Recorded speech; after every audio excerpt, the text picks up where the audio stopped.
Hey, this is Brian again, and I'd like to ask you to do a favor.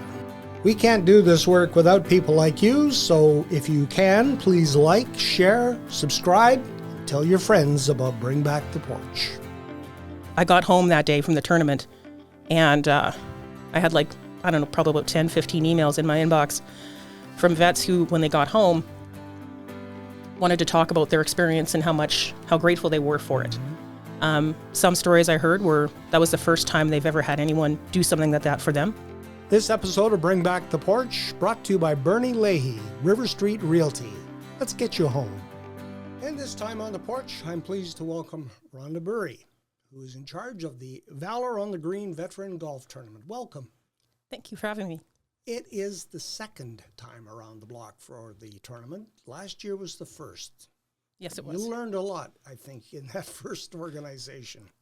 I learned a great deal. Yeah. It was quite an experience from start to actual fruition and seeing it at the tournament and learning from that experience afterwards to applying it to this year's tournament. Where did the idea come from last year? What prompted you to even take on an adventure like this? Well, I was inspired by a local veteran and I wanted to do something and I couldn't figure out what to do. And through him, I met so many other vets. And like him, service doesn't end when you retire from the military. Mm-hmm. Mm-hmm. And I've heard many conversations, I've had many conversations with vets, and they talk about their struggles. Yeah. And I thought, what can I do? And it's Medicine Hat, sunniest city. We have lots of golf courses. And I thought, let's do something in the summertime and not just think of them in November, but yes. And they have to be thought of all year round. So I thought, let's do a golf tournament. Yeah. Simple idea. Yeah. And I don't even play golf. So how did you manage to pull it off? I have no idea. Just happened. Yeah. It's, I would reach out to people and then they're like, yeah, sure. I just kept talking to people and kept talking about it and what I wanted to do. And through talking about it, more and more people wanted to sponsor, donate, and wanted to be a part of it, wanted to volunteer. And it just became, it's kind of like a train that I couldn't stop. Okay. Everyone just kept donating and contributing and stepping up. Now, last year was held at the Riverside Golf Course in Redcliffe. Yes. And you were telling me that even up to a couple of days ahead of time, you were still trying to fill the field. Yes. Not the case this time. No. Day one, when I opened registration on January 1st, by 6 o'clock, I had 60 veterans registered for the tournament. By the middle of January, I had 78, and right now I'm at 104. And that is capacity, I believe. Yes. Capacity for the golf course, they told me was 100, and I have 104 right now. And we also are going to open it up to the public May 1st, so we can have the public be a part of the tournament and play along with vets. Okay. This tournament supports a couple of charities. Yes, it does. Who are the benefactors? The charity that will receive the donations are Field of Crosses, which is a memorial in Calgary that takes place on Memorial Drive. And Pause for Resiliency, which is a local charity in Medicine Hat that helps vets with service dogs. PAWS. Yes, okay. Like dog paw. Okay. The sponsorship, you said people have just been fantastic coming forward. Yes. I have received, right now as of today, I should say as of last week, I received, it's in total about $18,003, what we've received for sponsorship. The sponsorship is twofold, so it makes sure that no veteran has to pay to play. It takes away the financial barrier. And the remaining of the funds that we receive, along with raffle, silent auction, mulligans, and that kind of stuff, gets split between the two charities. Okay. You mentioned that the public is going to get a chance to take part in this. Yes. On May 1st. What happens on that day? Well, the golf course opens it up to the public so that anyone who would like to participate, they can sign up through Medicine Hat Golf and Country Club. Okay, all right. So they'll be paying the golf course? Yes. Okay. They'll pay the golf course, but the money comes to us as our group, and then we take that money, and a portion of those, it pays for obviously their fee, yes, the golf course. And whatever is remaining from those fees that are paid to the golf course come to us, and that gets added to the total of money getting distributed to the two charities. And you're doing it on the 12th of June, which is a Friday, and yes. There's a significance to the Friday. Yes, there is. It's Red Shirt Friday, which is Remember Everyone Deployed. It's also right after D-Day. Yes, it is. Yeah, so you have sort of a double, I guess, message there too. Yes. Yeah.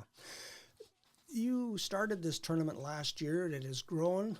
What did you learn from the veterans who took part? Oh, I might get a little bit emotional because some of the responses, some of the responses I received, I got home that day from the tournament and I had like, I don't know, probably about 10, 15 emails in my inbox from vets who, when they got home, wanted to talk about their experience and how grateful they were for it. Some stories I heard were that was the first time they've ever had anyone do something like that for them. We had a gift that I kept a secret for a really long time, not a very well kept secret, but we did cards and I wanted to say thank you. And I was like, how can I say thank you? And I went to a local teacher, my friend Heather McKegg. Oh, we know Heather well. Yeah, and Heather helped me out. And we had students from Crescent Heights High School who wrote each veteran a card to say thank you. They had drawings and all these things on them. And that's a lot of the vets, when they got home and they're reading these cards, they had the tournament and they were seeing these cards in their swag bag and they didn't get to see it until the end when they got home. And I got these really emotional responses of how much it made them, how much of an impact it made on them. You mentioned that we have to remember our veterans, not just in November. Yes. And that's what this tournament does, because when they finish their service, sometimes we do forget. We do. And they didn't step up to serve just November 11th. No. They stepped up to serve, and they're every day of the year. And their service doesn't end when they retire from the military. It's something that they carry with them, and they find different ways to step up and serve after their service. What did they tell you about life after service? What's the biggest challenge that they face? Some told me different things, like they have struggles with Veterans Affairs. Some told me they struggle with their mental health, PTSI, PTSD. Some told me that they have struggles with connecting outside of, because there's a certain camaraderie that you have in the military. I'm not familiar as I haven't served, but they talk about that camaraderie that you have. And when you leave, that structure, that sense is kind of gone, and it's like they don't have that sense of belonging like they did when they were in the military. I think they have an expression, I've got your six. Yes. Got your back. Yep. And it is a brotherhood and a sisterhood. It is, yeah. And you say when that ends, you're kind of, I guess if you were to leave your family and don't have anybody to maybe lean on. No, and this tournament gives them a sense to come back together and that sense of camaraderie that they like and they enjoy and that they crave. And it's and lots of them, like I can't even count how many times I heard at the tournament, how many times they either reconnected with old service members, people they served with 10, 20, 30 years ago. And not just one. Sometimes there was like they met 5 or 6 guys or more. And same thing with the women, same thing with, it was just some people they haven't seen in years and they're on the other side of the country because we had people from Ontario come here. Really? Yeah, we had people from BC, Northern Alberta and Southern Alberta. We had vets from all over and they all found their source of connection. And it was just nice to see that's what this is about. Okay. The veterans, you have, I think, on the tee boxes, some crosses. Yes, we do. To remember those. Yeah, we have 18 crosses plus 2, I should say 20. We have 18 crosses, one at every hole marker, and each one of those crosses is from the Field of Crosses. They allow us to have one of their crosses at each one of the tee boxes, and they have 2 from the 120, which is Canadian, we lost 120,000 soldiers.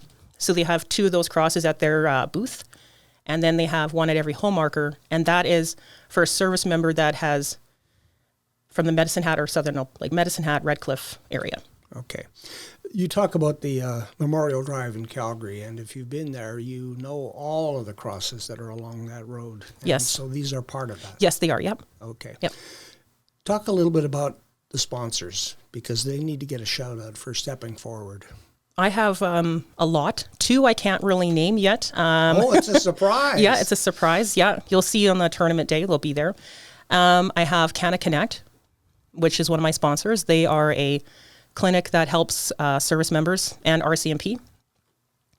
I have Molly Maid, Medicine Hat Molly Maid, Medicine Hat Toyota, and I have Southern Gas and Safety.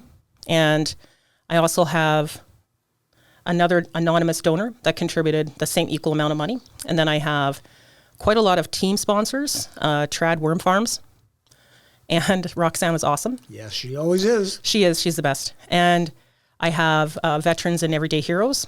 I have the CAV, who donated. And I had a local lady from Calgary who donated as well.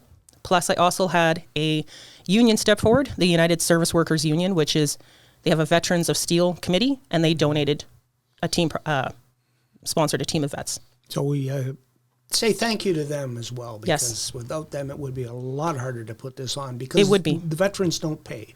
No veteran has to pay to play. That's my motto, and that's my goal. Yeah. You also have a presence on social media. I do, yes. I have a Facebook page, Valour on the Green. VALOUR. Canadian spelling, yes, the Canadian proper spelling. spelling. Yeah, and on that page you have a lot of different things, posting some of the draw prizes that people Yes. might be able to win. Yes, I have some pretty cool ones. I'm really excited about the Canadian flag from Juno Beach. Yes. How did you manage to get an artifact like that? Well, they're really nice people at Juno Beach, and I told them what I was doing, and they wanted to step forward. They donated a Canadian flag last year. The gentleman who bid on that donated it to the armories in Medicine Hat. And this year we received another one, and they wanted to do more this year, and they sent me a ton more stuff. All I had in the email was prizes, and I opened up the box, and well, there was prizes, Lots of them. lots of them. So I guess in a sense, through your activity here, you have gained more family members as well. I have, yes. It's a very big family, and it's getting bigger every single day. I have new sign up on the wait list. Well, I often think that, when we look at our neighbors to the south, they remember their veterans more frequently than we do here in Canada, but I think we're starting to catch up.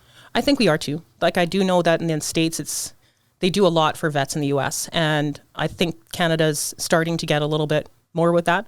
Part of the thing that we do at our tournament is my goal was I wanted to sponsor veterans so they didn't have to pay to play. And I wanted to include in the swag bag information of different services that are out there that'll help our vets, and or companies that show their support. And I also wanted to have stuff set up on the tournament for companies that are there to support them, like, because there's different types of therapy that help them with what they struggle with, whether it be physical or the invisible wounds that they struggle with. So I wanted to make sure I incorporated that a lot in my event. It's all about connections. Yes. Yeah, and building and keeping relationships. Yes. Yeah. So June the 12th is the day. It's Yes. still got a little while between now and then. People who are watching or listening to the podcast, how can they help? Well, you can reach out to me through the Valour on the Green Facebook page, or you can email me, which is Rhonda Burry 20@gmail.com. And that's BURRY. Yes. Or on my phone number. They can call or text me on that. Okay. Well, we'll look forward to another good day. Hopefully the weather will be good on the 12th of June for Yes. the second annual Valour on the Green Veteran Golf Tournament in Medicine Hat at the Medicine Hat Golf and Country Club. Anything else that you wanted to touch on? No, that's everything. All right. We're Well, good. thank you for stopping by. And thank you for having me. You're welcome.